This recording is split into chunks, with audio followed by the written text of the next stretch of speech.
Es una historia envuelta en mitos y leyendas.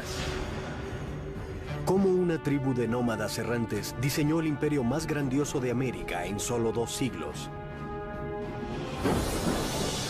Tuvieron que diseñar sistemas con una ingeniería extraordinaria para su época.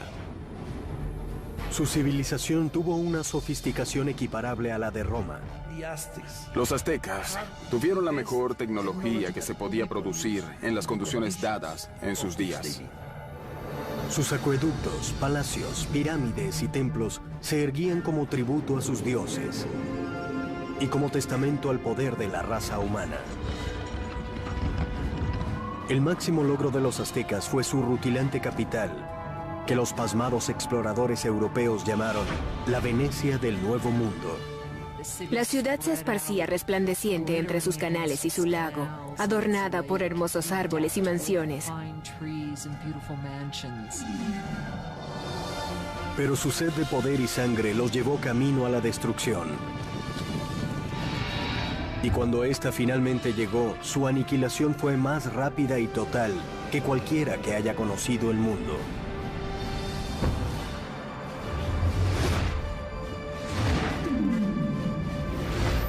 Construyendo un imperio, los aztecas. Año 1325 después de Cristo, centro de México, cerca de la actual Ciudad de México. Una joven adolescente está celebrando su inminente boda. Es hija del jefe de una tribu y va a unirse a otra nueva que ha sido hospedada en su reino y que ahora conocemos como los aztecas. Como parte del ritual, 5 nobles aztecas la conducen a un antiguo templo para la ceremonia. Pero al llegar a la cima, los nobles la alejan del altar y la acuestan sobre un bloque de piedra frente al templo, usado para hacer sacrificios.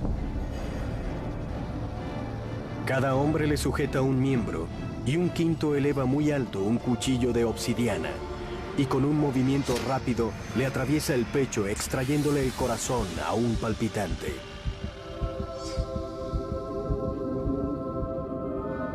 Esa noche invitan al rey a una ceremonia para celebrar el matrimonio. Pero se encuentra con un sacerdote que danza cubierto con la piel aún fresca de su hija. Como parte del ritual, los aztecas la han desollado para adorar al dios de la fertilidad.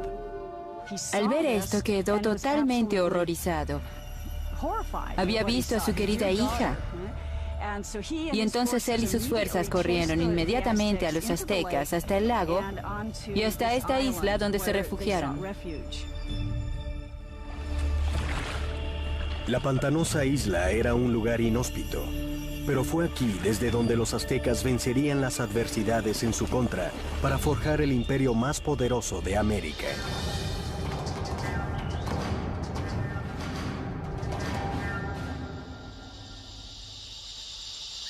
Hola, soy Peter Weller. Al pensar en los aztecas, pienso en un pueblo elegante, con bella piel y fantásticos penachos multicolores, en ciudades flotantes y en una estupenda canción de Neil Young sobre Moctezuma y Cortés. Pero también pienso en puñales de obsidiana atravesando pechos y en manos sacando corazones sangrantes y sujetándolos en alto. Los aztecas hicieron casi todos sus sacrificios sobre pirámides de piedra como esta.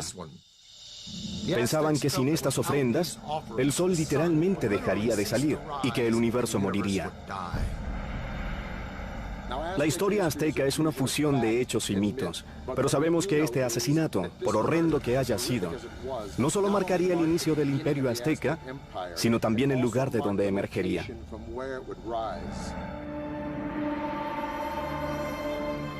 La isla donde los aztecas habían sido desterrados luego del desastroso sacrificio de la princesa estaba en el lago Texcoco, el mayor de 5 lagos interconectados que cubrían un área de unos 64 por 113 kilómetros. Sobre este otrora vasto y amplio valle está hoy la bulliciosa Ciudad de México, una de las más grandes del mundo. Pero hace 7 siglos, la isla era tan pantanosa que nadie la había reclamado para sí. Cuando estaban frente al lago, el líder de los aztecas, Tenoch, anunció a sus seguidores haber visto un águila parada sobre un nopal en mitad del lago, señal divina de que habían hallado su nuevo hogar. Llamaron Tenochtitlán a su ciudad. La vida fue dura para los aztecas en los primeros días de Tenochtitlán, pero tenían una visión. Una visión de una poderosa ciudad copiada de otra antigua y legendaria a tan solo 40 kilómetros de allí, y que ellos llamaban Teotihuacán, o Ciudad de los Dioses. Sabemos muy poco de Teotihuacán porque solo tenemos sus restos arqueológicos. No hay textos ni documentos que muestren qué pasaba en esa gran ciudad. Esta ya estaba en ruinas en la época de los aztecas, pero ellos creían que era la morada de los dioses y donde literalmente había nacido el sol. El lugar que los aztecas más veneraban en Teotihuacán era una pirámide que emergía por encima de los árboles y la llamaban Pirámide del Sol. La gigante Pirámide del Sol contiene 765,000 metros cúbicos de arena y piedra, con una base parecida a la de Giza en Egipto. Los aztecas pensaban que el trazado de Teotihuacán era una imagen del cosmos que sus dioses habían creado. Esa misma imagen será la que intentarán reproducir al construir su nueva ciudad, Tenochtitlán. El reto lo asumirá un líder azteca llamado Acamapixtli. En 1376, este inició un plan ambicioso para diseñar una ciudad avanzada en Tenochtitlán. Pero había un problema. Las islas pantanosas que habían tomado requerían de mucho trabajo, ya que cualquier construcción se hundía. Simplemente no había basamento sobre el cual construir. La solución de los aztecas revolucionaría la arquitectura en América.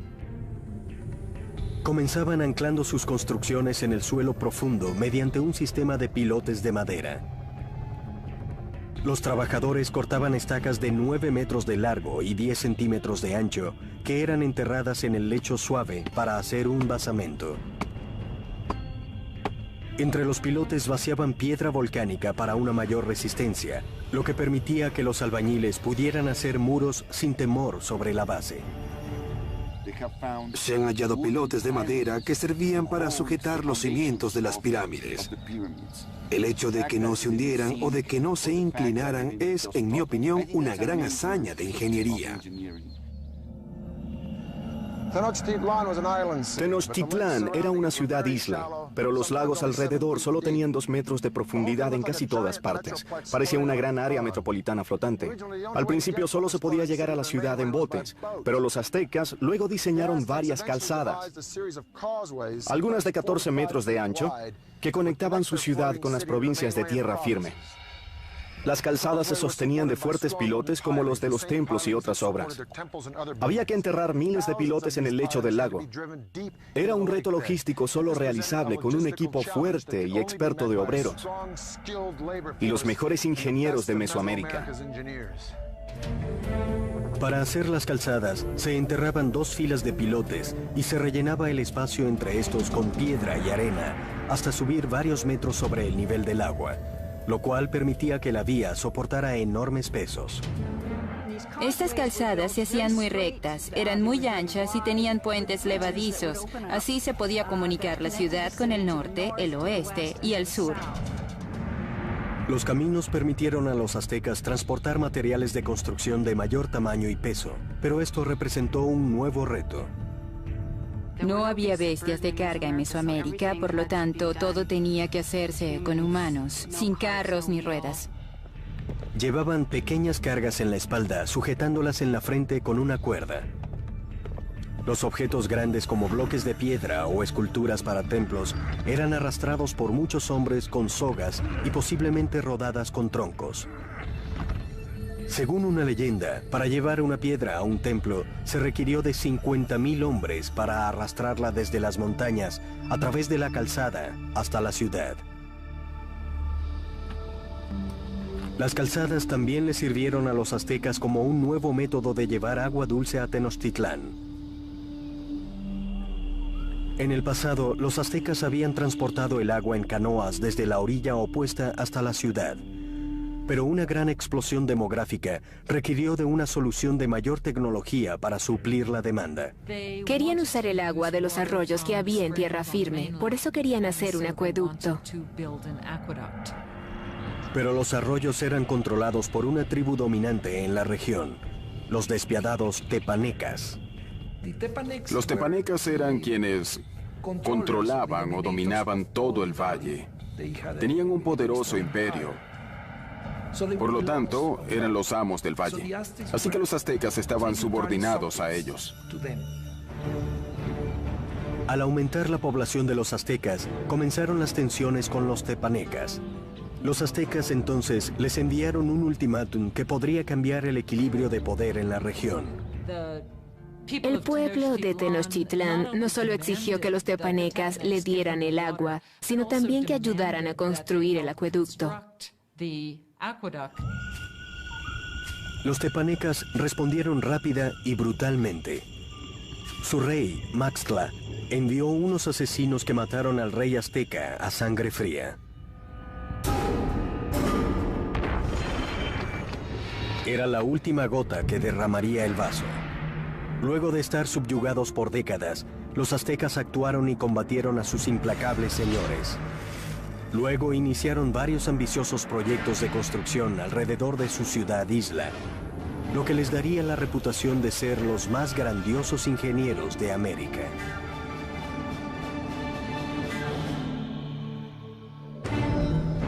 La tribu fundadora de los aztecas se autodenominaba Mexica. De esta tomó su nombre México. Corre el año 1428. Los aztecas le han declarado la guerra a sus señores, una tribu llamada tepaneca. Pero para vencer a los tepanecas necesitan ayuda de sus vecinos. Los aztecas llegan a la cercana ciudad-estado de Texcoco, donde se había alzado un decisivo líder local. Su nombre era Nezahualcóyotl, y su liderazgo va a ser fundamental para el forjamiento del imperio azteca. Con Nezahualcóyotl de su lado, los más débiles aztecas atacarán a la yugular. Lanzarán un ataque total contra la capital tepaneca. Luego de sitiarla por más de 100 días, logran vencer las defensas de los tepanecas y masacran a sus opresores. Al capturar al rey tepaneca Maxtla, el rey Nezahualcóyotl le arranca el corazón y riega su sangre en el lago Texcoco. La suerte cambió repentinamente. Ese es el momento exacto del comienzo del imperio y los aztecas se vuelven líderes del Valle de México. Luego de conquistar el Valle de México, ya los aztecas podían concentrarse en trasladar el agua limpia a su creciente ciudad. Extraordinariamente, los aztecas diseñaron y construyeron por sí solos algo que pocos imperios dominaron: el acueducto. El acueducto tenía 2 canales de 1,2 metros de alto por 90 centímetros de ancho.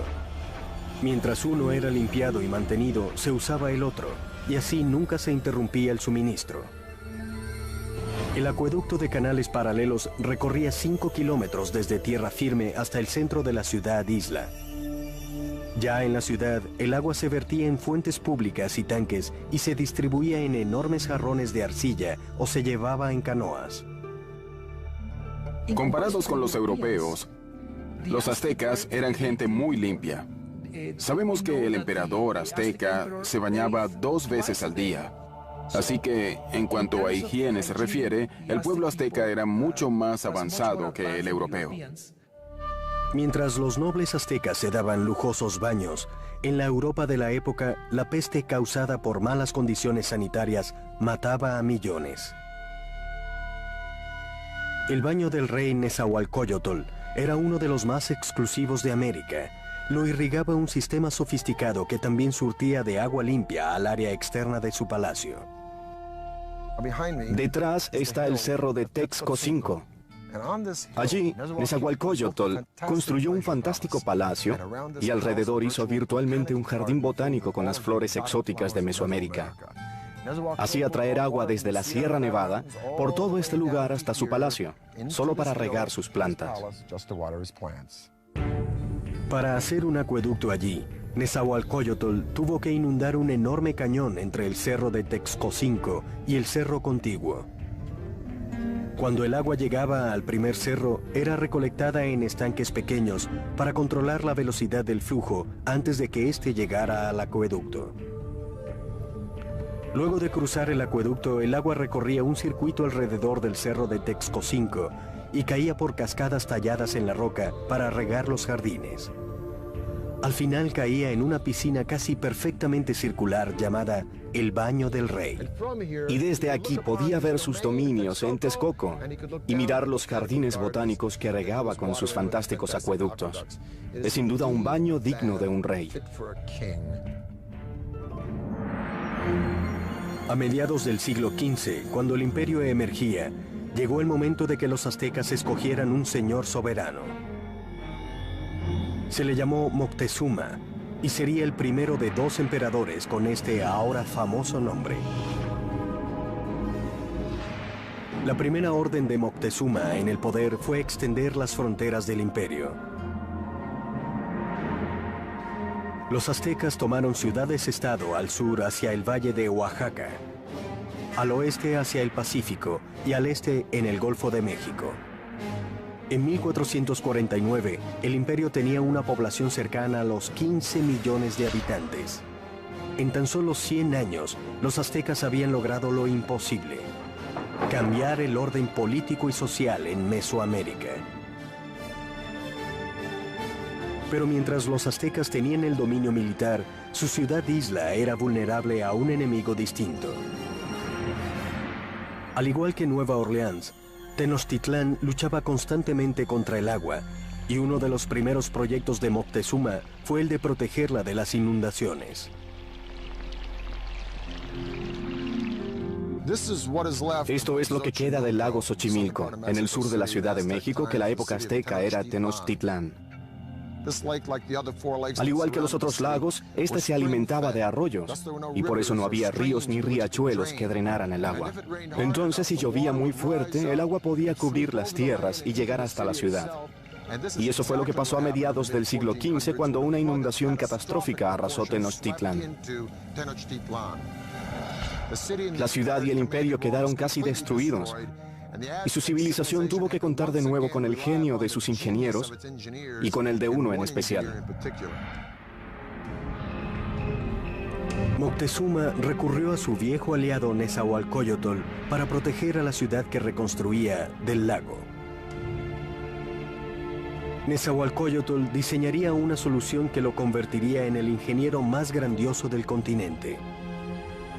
Su plan era crear una zona de seguridad alrededor de la ciudad, con un inmenso dique que protegería a Tenochtitlán y a sus habitantes.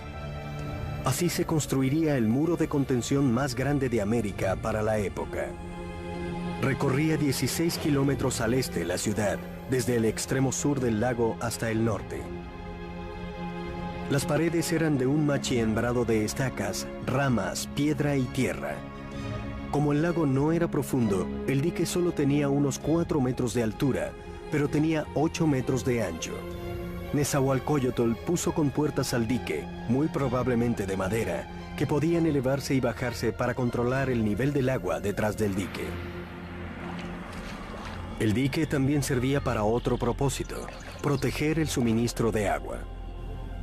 Era importante construir algún mecanismo para evitar que el agua salada se mezclara con el agua dulce de la parte occidental del lago. Un ejército marcha con el estómago, eso dijo Napoleón. Y tener un vasto suministro de alimentos para los civiles es vital para el desarrollo de cualquier civilización. Pero los aztecas perfeccionaron un método único, no solo para proveer de vastos suministros a los civiles, sino también para alimentar la expansión militar de su imperio. A este revolucionario método lo llamaron chinampas. Fue un sistema que literalmente les permitió crear nuevas tierras donde cultivar y vivir. Para tener una ciudad de cualquier tamaño, se debe hacer espacio para la gente. Y para eso, ellos hicieron estas chinampas sobre el lecho del lago. Una chinampa es básicamente una isla artificial hecha sobre el lago. Parecían estrechos campos de fútbol de unos 90 metros de largo por 9 metros de ancho. Una chinampa se hacía con un machiembrado de varas que flotaba en el agua y sobre el cual se apilaban ramas. Luego se tapaba con lodo del lecho del lago y así se le daba forma. Entre 4 y 6 hombres tardaban 8 días para hacer una chinampa de tamaño normal. Se conectaban a la ciudad por grandes canales de navegación que requerían de miles de hombres y muchos meses para hacerse. Una chinampa como esta producía hasta 7 cultivos al año, mientras que un agricultor en tierra firme producía de 1 a 3 como máximo. Cuando un cultivo en una chinampa estaba listo para la cosecha, tenían retoños listos para otro cultivo sobre un lecho de lodo en un bote adyacente. Y cuando los retoños podían sembrarse, se trasplantaban a la chinampa. Este ciclo se repetía una y otra vez y luego en miles de chinampas. Gracias a esta tecnología, Tenochtitlán pasó de ser un pueblo tribal del siglo XIV a una dominante y emergente ciudad-estado. Una vez instalada la infraestructura de su ciudad y con vastas tierras bajo su dominio, los aztecas procedieron a ampliar las fronteras del imperio como nunca antes.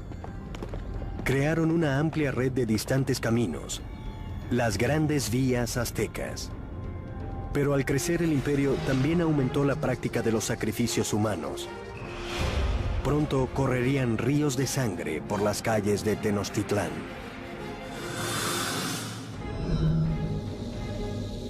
La esperanza de vida promedio de un ciudadano azteca era de 37 años.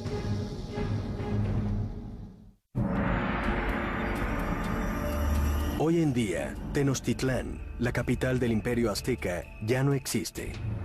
Yace bajo la actual Ciudad de México, pero hace 7 siglos era una deslumbrante y emergente capital, construida por avanzados ingenieros y dirigida por emperadores deificados. A finales del siglo XV, hubo entre los aztecas una gran explosión demográfica. Su siguiente gran emperador inició una serie de conquistas sin paralelo en la historia mundial. Se llamaba Ahuizotl y demostró ser un guerrero incluso más grandioso que su abuelo Moctezuma.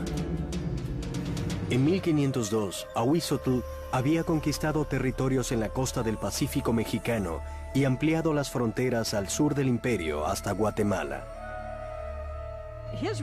Su reinado fue una era de oro. Fue el rey que abrió rutas de transporte a las áreas costeras y a las tierras bajas de donde los aztecas obtenían sus mejores lujos, las coloridas plumas tropicales, el oro y las piedras preciosas que usaban los nobles como símbolo de su rango. Para llevar las riquezas al centro del imperio, los aztecas hicieron una red de vías a través del centro de México.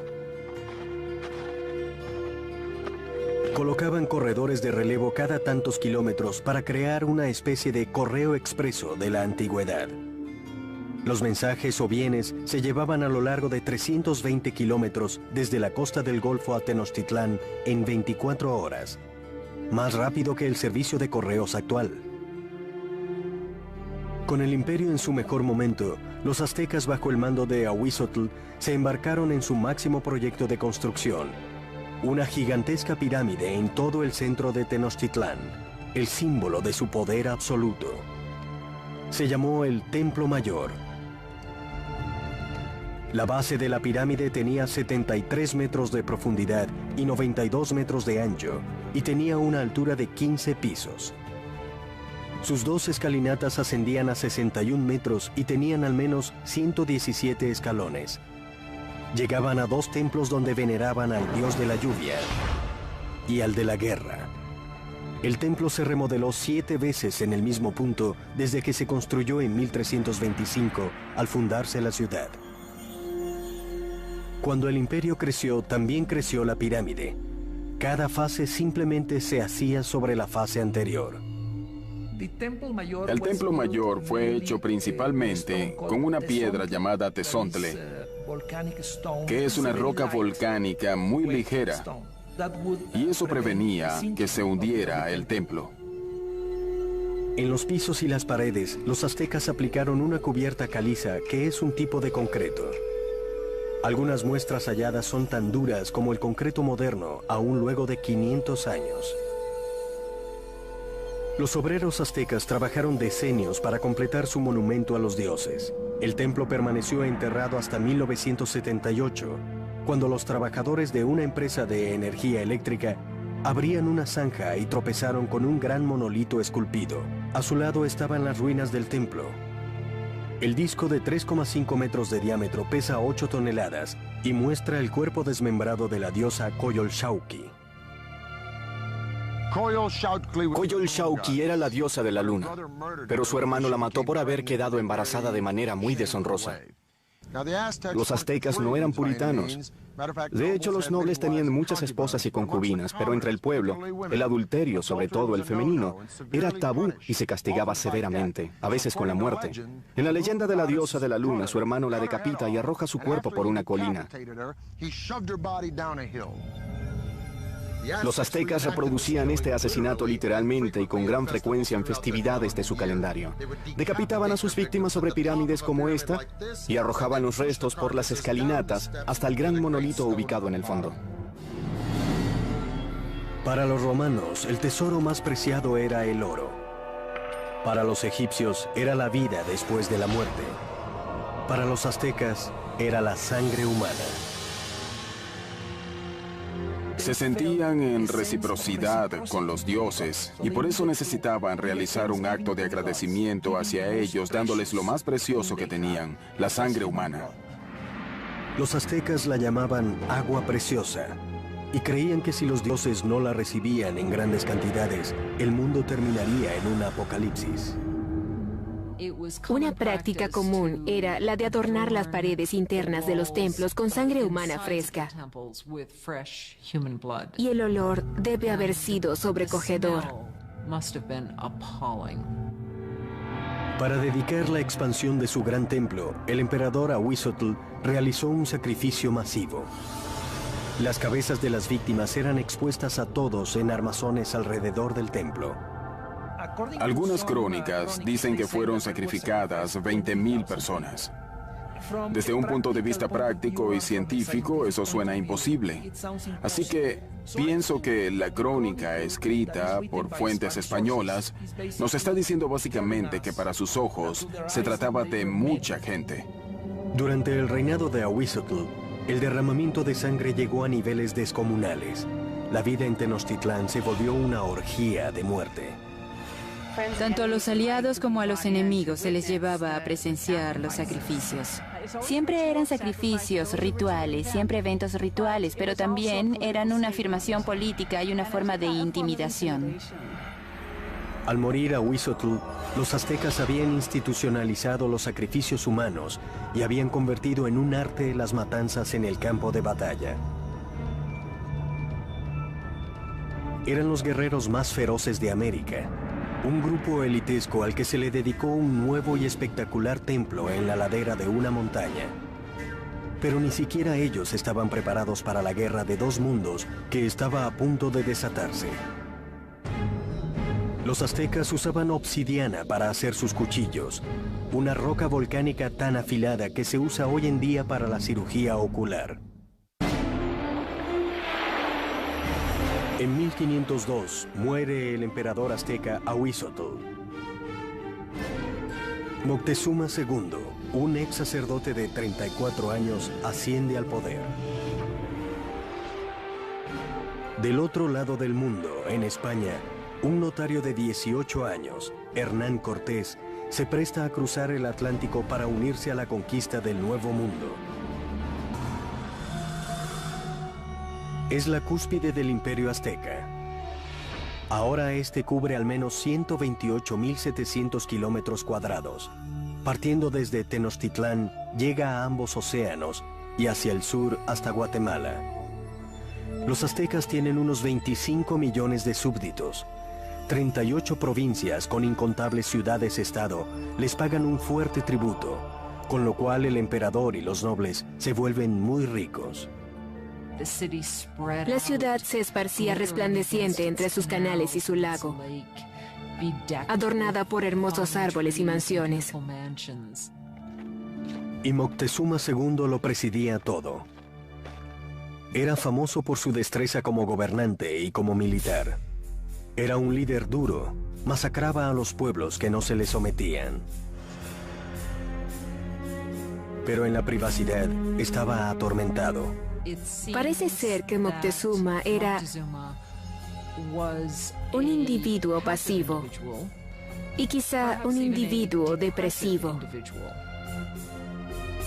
Una leyenda dice que cuando vio un cometa que cruzaba sobre Tenochtitlán, pasó el resto de la noche llorando, y que en las semanas siguientes se fue volviendo cada vez más paranoico.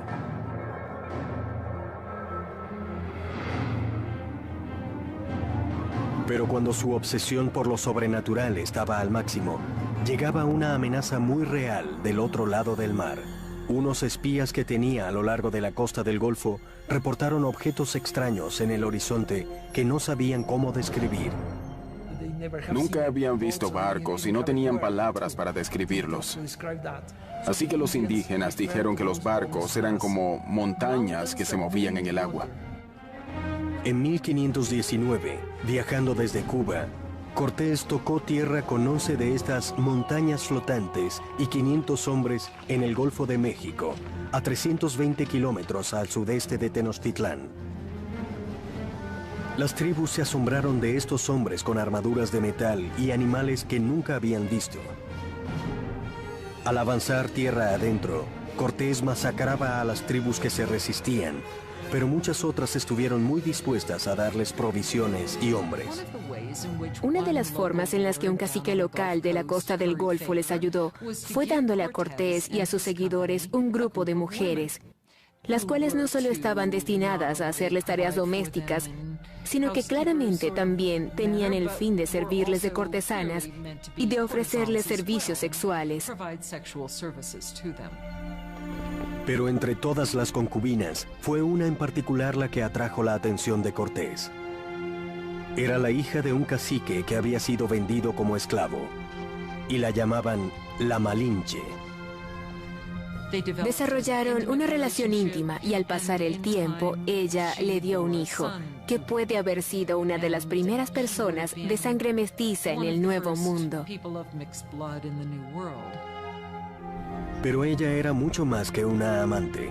Se volvió una intérprete para Cortés, y su papel se extendió al de consejera y mediadora entre él y los aztecas.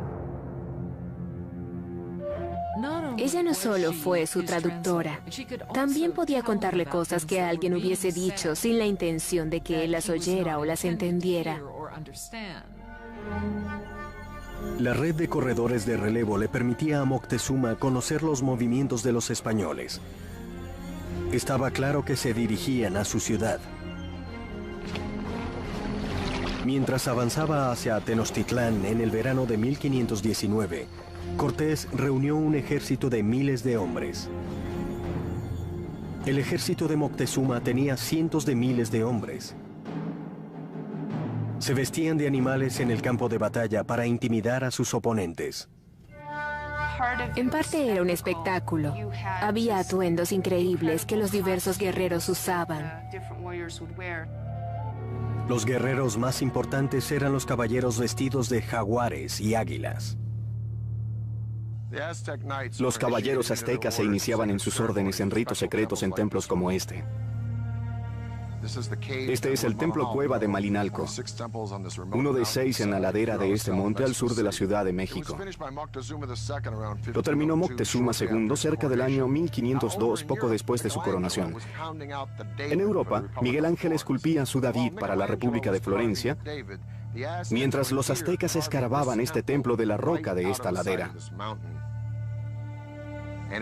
Y este es el único templo de todo el hemisferio occidental hecho así. En la base de las escalinatas de Cuauhcali hay esculpidos 2 jaguares. A los lados de la entrada hay restos de 2 guerreros. La entrada representa la boca abierta de una serpiente gigante. Literalmente puede verse su lengua salir de la sala. Los aztecas creían que esta era la entrada a la matriz de la tierra. Los guerreros con privilegios podían ingresar dentro de la sala con esculturas de águilas, punzarse la nariz y ofrecerle su sangre en sacrificio a Huitzilopochtli, el dios de la guerra. Pero eso no significaba que sería la única vez que estos guerreros derramarían su sangre. El primer encuentro entre Cortés y Moctezuma sería pacífico, pero el conquistador sabía que pronto habría una sangrienta colisión entre el viejo mundo y uno nuevo. Y la aniquilación que se desencadenaría sería uno de los hechos más escalofriantes en la historia de América.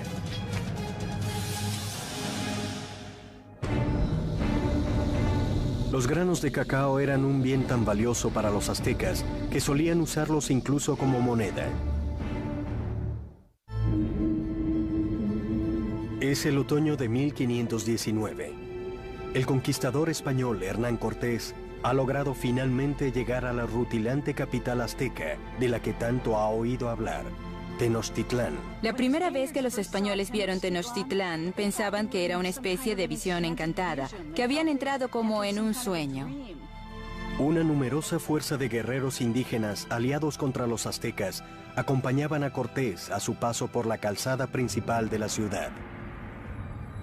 El encuentro entre Cortés y Moctezuma en una calzada que conducía a la ciudad tuvo que haber sido uno de los eventos más importantes de la historia mundial.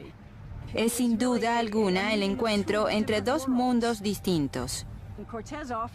Cortés le ofreció la mano, pero cuando lo hacía, cuando iba a tocar a Moctezuma, los nobles a su alrededor alejaron a Cortés. No, no, no, es totalmente indigno. Nadie toca a Moctezuma, el gran señor de la tierra. El encuentro entre los dos mundos fue pacífico, pero lleno de tensión. En esa época, Moctezuma se había vuelto cada vez más impulsivo y tendía a sufrir ataques de histeria.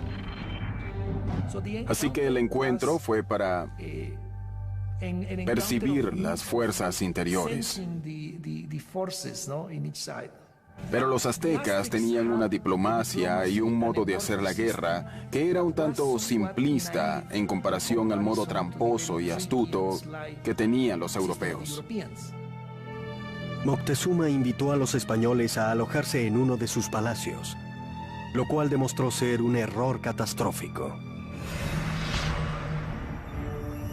Los españoles, al entrar a la ciudad, quedaron tan asombrados que creían estar soñando. En el corazón de la ciudad estaba el colosal palacio del emperador.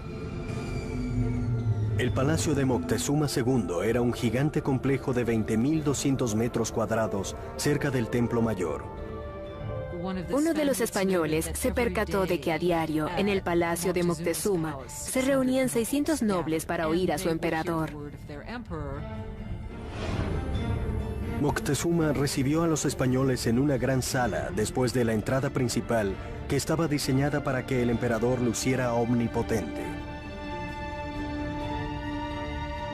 Pero el palacio de Moctezuma sería el último que construirían los aztecas.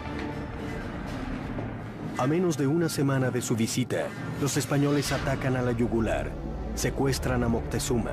Había sido una maniobra osada, pero funcionó. El imperio parecía pertenecerles. Aunque Moctezuma siguiera siendo el mandatario oficial de la ciudad, realmente por algún tiempo no fue sino un simple portavoz de Cortés.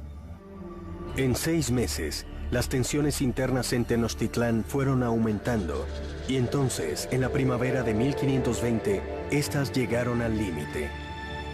Una mañana, unos soldados españoles interrumpieron un sacrificio sagrado y dieron muerte a los participantes. La acción generó un alzamiento. Para los aztecas, los españoles habían cometido un sacrilegio atroz. La ciudad quedó envuelta en el caos y los aztecas marcharon hasta el palacio de Moctezuma. Moctezuma intentó subir al techo del palacio para hablarle a la gente y calmarla, pero ya no la convencía. Moctezuma se había vuelto un títere de los españoles, por lo cual su pueblo se sintió tan traicionado que le arrojó piedras y flechas.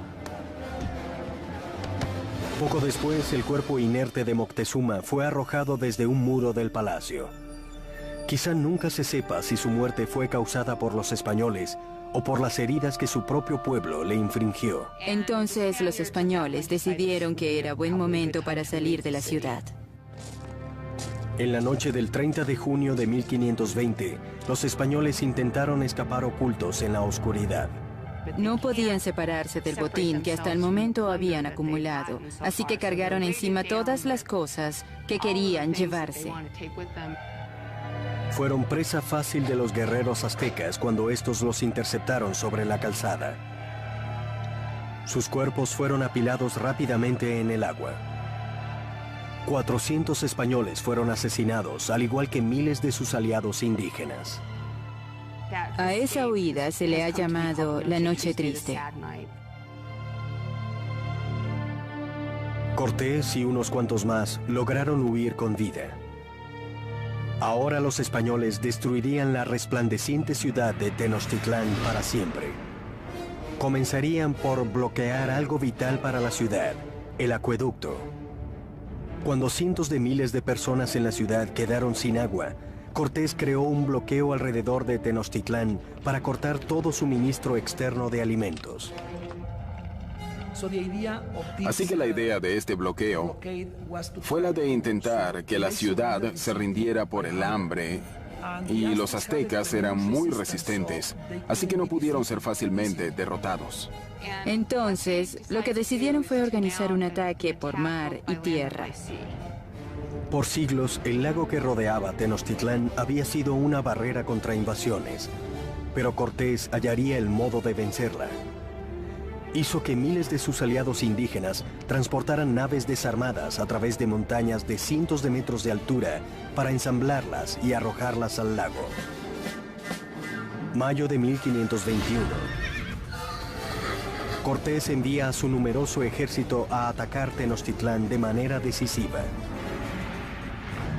600 españoles, de los cuales 100 iban a caballo, y más de 50,000 aliados indígenas chocan contra los defensores aztecas de la ciudad en sus grandes calzadas. Hubo brutales combates durante meses. Día tras día, Cortés iba tomando la ciudad cuadra por cuadra. Él y sus aliados fueron inmisericordes al masacrar sistemáticamente a la población. Fue una batalla extremadamente dura, sobre todo en el interior de la ciudad. Los aztecas hicieron un último acto de resistencia en el gran templo de Tlatelolco. Los guerreros, desde los empinados escalones, arrojaron piedras y lanzas a sus enemigos, pero fue inútil. El 13 de agosto, el último líder de los aztecas, Cuauhtémoc, fue capturado y obligado a rendirse ante Cortés. Y eso sería solo el comienzo. 20 millones morirán de enfermedades traídas por los españoles. Estimamos que a finales del siglo XVI la población indígena se había reducido cerca de 90%. La Ciudad de México moderna fue construida sobre los escombros de la una vez majestuosa ciudad de Tenochtitlán. Los españoles la nivelaron al construir su propia capital colonial, usando inclusive piedras del Templo Mayor para hacer su catedral, la cual permanece aún al lado de las ruinas del templo. El imperio azteca había desaparecido, y con este también su sorprendente legado de obras de ingeniería. Queda claro que con sus sofisticados sistemas de planeación urbana, de agricultura y de acueductos, el imperio azteca fue uno de los más avanzados de los grandes imperios. El templo cueva aquí en Malinalco es uno de los impresionantes logros de los aztecas que los españoles no destruyeron. Sitios increíbles como este nos hacen preguntarnos, si los españoles no hubieran venido, ¿cómo sería México hoy en día? Soy Peter Weller.